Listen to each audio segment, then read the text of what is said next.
Hey Earthers, or maybe future Laconians, Nikki here, and today I'll be reviewing the Expanse novella, Strange Dogs by James S.A. Corey. So join me around the blue light readers for this episode of iWizard.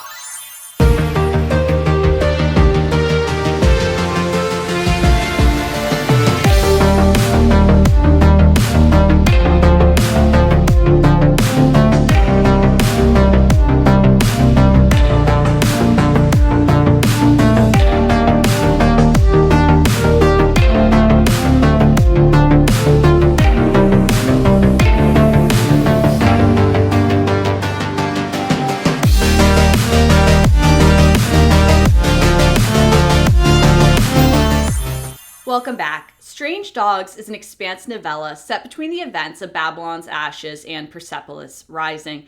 And with James S.A. Corey, usually the title is super deep and meaningful. So the last thing I expected the title to be for this novella was literal. And so for some reason, Strange Dogs evoked Dogtown in my mind. So I was thinking about skateboarding. So I thought, oh, maybe this will be about slingshotters or a new faction of the OPA. Not the case. It's literally has to do with strange dogs. And these dogs have their legs are bent the other way. They're really metallic almost. Like if you pet one, it feels like velvet pulled over steel. So weird. This novella takes place on Laconia. And Laconia is one of the new worlds that has been opened up by the over 1,300 new solar systems now accessible via the ring gates.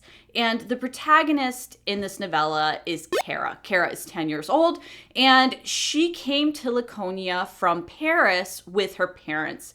Her parents were researchers, and they were the first wave of explorers to go to Laconia. And it was supposed to just be for a 5-year-long research expedition. So her mother was a materials engineer, and her father was a geologist. So they were not expecting to make Laconia their permanent home. Cara was just a baby when she came to Laconia, so she doesn't remember Earth. She doesn't remember being aboard her ship. And I love that the ship that her family came over on was named the Sagan. And the Sagan is still up in orbit over Laconia, and she thinks about it as a pale, fast-moving dot when it caught the sun just right. And I just love that.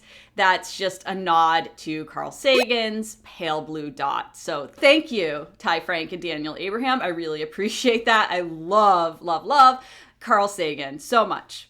Why did this expedition get extended on beyond 5 years? Well, some things happen in Nemesis games, and it makes it so that you can't really return to Earth, or they're not in a position to return to Earth, we'll just say.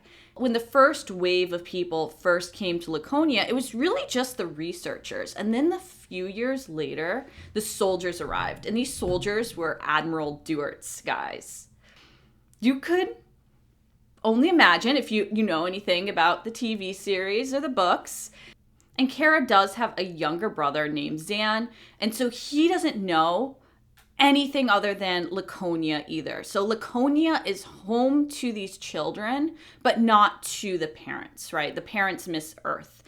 And I love that this novella is told through the eyes of a child, because you get some snippets of the parents' conversations, and you get the sense that there's something really kind of sinister going on the planet. And if you're turned off at the start of this novella, because it really is told from a child's perspective, I'd say give it to page 7, and then you'll realize why this novella is important. And I've already started reading Persepolis Rising, and I thought this novella has already enhanced and contextualized that book. So I really do recommend that you do read it. One great thing about this story coming from Cara's perspective is that she hangs out in kind of this little area around a pond with like a meadow, and she's on the fringe of the forest, and you get to just all these little details about it, because she's like laying on her back in the grass, being a child. You get to see these different creatures through her perspective. And it makes that little part of the world just feel huge and magical. And I love Cara's character because she's like this little adult.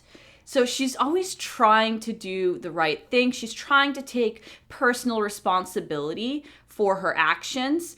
And it's described so well whenever she does anything wrong, like, right, this really deep gut wrench and like childhood, like childish panic, right? Like, oh, I did something like so bad, so terrible, I have to fix it before my parents find out, kind of thing. And Cara is also a reader. And the interesting thing about that is she has this tablet with a bunch of books on it, and the books were all written on and about Earth. So Cara starts to realize that all the things in her books are about other places with other rules.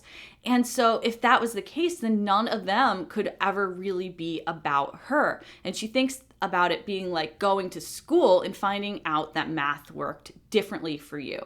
And if you got the same answer as everyone else, yours was still wrong because the rules did not apply to this world. And so she started to feel a little bit lost and alone, that like she can't even read books that resonate with her own experience in this world, the only world that she knows, her home. And my one last pitch for you here, this is going to be a short review, is that I absolutely love the ending. I love these novellas in general because they are just these short little character studies. You could read them in an hour or two, and I just feel like I get so much out of them. And the way that I saw this story unfold in my head, I thought it would make for just such a perfect Tim Burton film. So thank you so much for tuning in.